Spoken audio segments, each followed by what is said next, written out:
সব দর্শক বন্ধুদের আমার নমস্কার। আশা করি সবাই খুব ভালো আছেন। সকাল সকাল বেরিয়ে পড়েছি। আজকে আমাদের গন্তব্য হচ্ছে গিয়ে অট্টহাস সতীপীঠ। যারা আগের ভিডিওগুলো দেখেননি ওনাদেরকে বলে দিই, আমরা কলকাতা থেকে আমাদের এই যাত্রা শুরু করেছিলাম।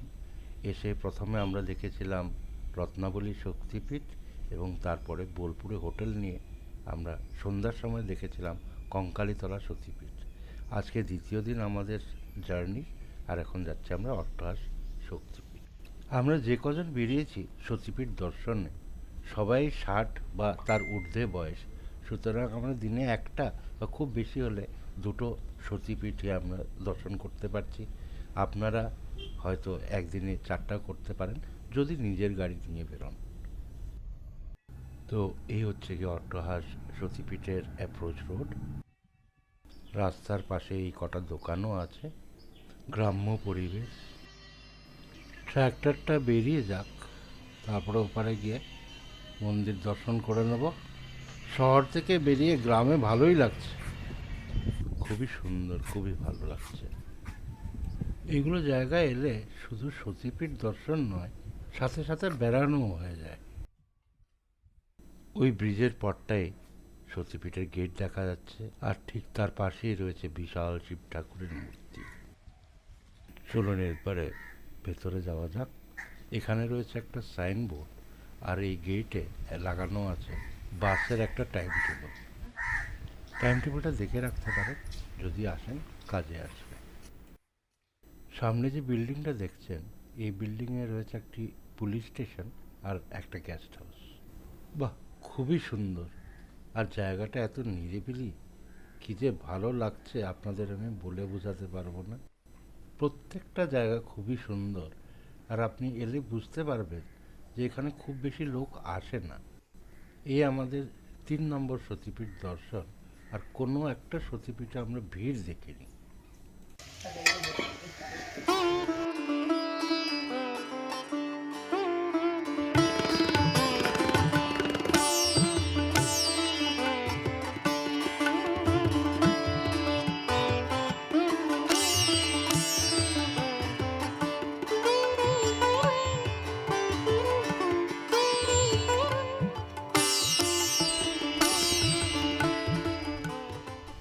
মন্দিরের ঠিক পেছনটায় খুব সুন্দর এই পুকুরটা আছে, এখানে দরকার পড়লে স্নান টানও করতে পারবেন। পরিবেশটা খুবই সুন্দর, আর মন্দিরটা খুবই পরিষ্কার। মন্দিরের ছবি তোলা নিষেধ, কিন্তু দর্শন তো অবশ্যই করতে হবে।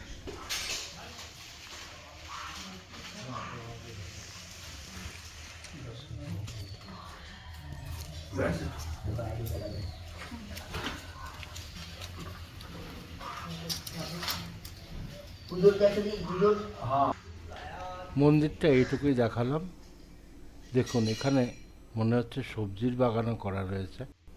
সত্যি প্রত্যেকটা মন্দিরের অ্যাটমসফিয়ার এত ভালো যে বলে বোঝানো যাবে না। এটা রয়েছে রান্নাঘর। তো অট্টহাস সতীপীঠ হচ্ছে আমাদের বাংলার 13 সতীপীঠের এক সতীপীঠ, আর এখানে সতীমাতার নিচের ঠোঁট পড়েছিল। তো চলুন না রান্নাঘরে গিয়ে একটু কথা বলা যাক।